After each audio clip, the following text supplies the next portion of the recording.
Welcome to part 2 of selections from Jagatguru Adi Shankaracharya's hymns, Shivananda Lahari, Slokas 48 to 84. O Lord, even after realizing that the truth that there is no real difference between Jiva or the individual soul and Brahman or God, I beg to state that I am yours and not that you are mine. The wave belongs to the ocean, not the ocean to the waves. This is a prayer to Lord Vishnu by the dedicated Jagatguru Adi Shankaracharya, who wrote many poems expressing his love for God. Born in 8th century India, Jagatguru Adi Shankaracharya showed an early interest in spiritual life. By age 8, he had read and understood all of the Vedic scriptures. After receiving permission to leave home in pursuit of spiritual attainment, he met and received instruction from Guru Govinda Bhagavad-pada. Shankaracharya went on to write commentaries on the ancient doctrine, Advaita Vedanta, as well as the Bhagavad Gita and the 10 principal Upanishads. He became known as the founder of the Smartha tradition, which brought together several branches of the Hindu faith and highlights the oneness of the inner self or Atman with the Supreme God or Nirgun Brahman. Shankaracharya also composed 72 hymns of praise and reverence for the divine, dedicated to Lord Krishna and Lord Shiva. The Upadesha Sahasri, meaning 1,000 teachings, was also written by him. To support spiritual devotion and study, he travelled throughout India and established 4 large Hindu monasteries that are still active today. At the age of 32, Jagatguru Shankaracharya was said to have completed his mission on earth as he achieved Videha Mukti or freedom from embodiment. Shivananda Lahari or Waves of the Bliss of Shiva is one of the devotional hymns composed by Adi Shankaracharya. We will now share with you excerpts from Shivananda Lahari. Sloka 65. Nothing impossible is there to attain for him who sings about your holy feet. O consort of Bhavani, for the god of death runs away, afraid of the kick from the Lord's feet, the lights shining in those jeweled tiaras. Of all the devas shows the offering of the camphor light, and the pretty bride called liberation folds him in tight embrace as soon as she sees him. Sloka 67.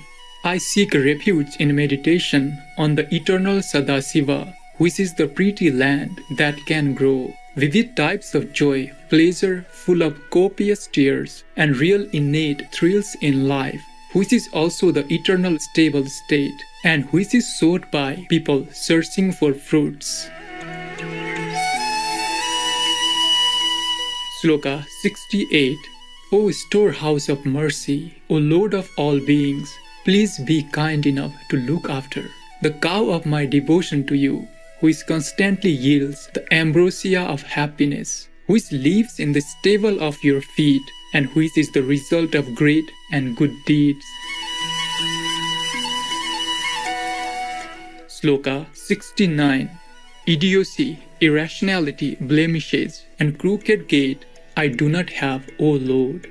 And if I had, Lord, with the moon as a crown, perhaps I would be suitable as an ornament to you. Or in more detail, inanimate skin of the tiger, the deer which is not rational, the moon which is blemished, the serpent which has a crooked gait, are all worn by you as ornaments. O Lord, who wears the crown with the moon, and by misfortune I do not possess any quality such as this. If but I had, I may perhaps be suitable as your ornament. Sloka 70. In public and in secret, and with independent intellect, you are suitable to be worshipped, O Lord, who is the pinnacle of graciousness. And O my Lord, who can grant countless blessings, so more than the impermanent world, you, the Lord with the moon, are always in my heart. Sloka 71. With the bowstring of peak devotion, with the bow of meditation, with memory of Shiva as the collection of arrows which never gets depleted, the best among the intellects becomes victorious after winning over the enemies called sin and attains the stable kingdom of heaven. Sloka 72. Having located with the magic of meditation, having thrown light and destroyed darkness, using the chanting of the name of the Lord, if anyone can bring to the top your lotus feet with serpentine ornaments, which is worshipped by devas by the great sacrifice, of repetition of your great story, they attain the meaning of life. Sloka 73. O good mind of mine, do the chanting of the names of the lotus feet of the God of the universe, in search of which even Lord Vishnu, who has Lakshmi and Goddess Earth as consorts, took the form of a wild boar, and which is the fertile land, in which the panacea giving salvation from life grows. What else great can you attain in this world? Sloka 74. Engaged in removing by the ceaseless divine smell the desire, bondage, suffering, and bad conduct within us, is the lotus feet of him who wears the ether as garments, and so let the box of my mind be bestowed with divine fragrance. Sloka 75. O enemy of the Cupid, O leader of the universe, O God who travels on a bull, please mount and travel my mind, which is a horse, which is auspicious, which has very charming gaits, which moves with speed, which is skilled in knowing gestures of others, which does not have blemishes, and which has auspicious looks. Sloka 76. The devotion to the great Lord lives in the sky of the Lord's feet, and like clusters of clouds gives out the sweet rain, and those whose lake of the mind gets filled up by this rain, the crop of his whole life becomes greatly profitable. How else could it be? Sloka 77.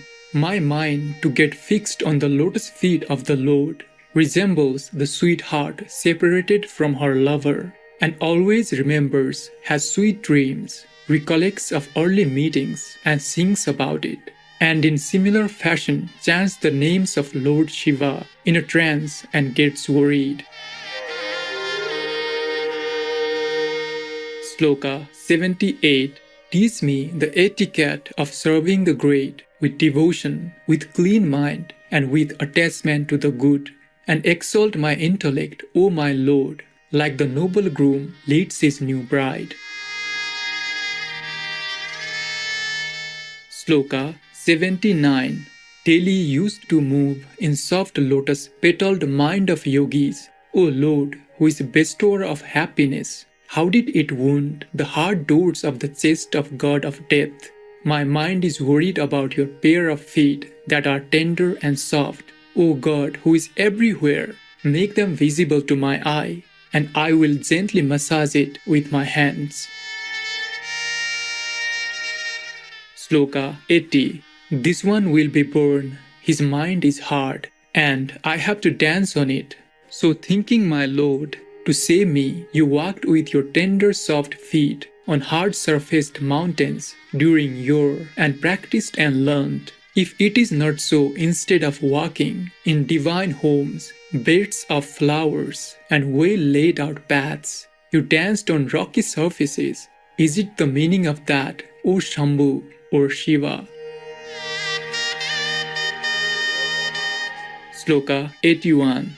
Hey Lord, who is with his consort Uma or Parvati, he who can spend some time for worshipping your lotus feet, for doing meditation and mixing with you, for saluting you, for hearing your holy stories, for being in your presence, for singing your fame, and being happy with his mind offered to you, attains salvation even when he is alive. Sloka 83.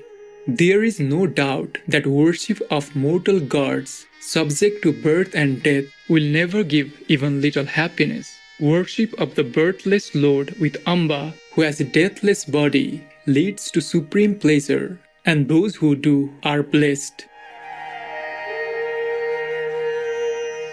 Sloka 84. O Lord Shiva, who rules all the world, and who is the friend of all the world, O Lord, who is the ocean of bliss, O storehouse of mercy, to serve you besides your consort Gauri or Parvati, I am presenting you the maid of my intellect, who has all good qualities, with a request to you to live in the house of my mind.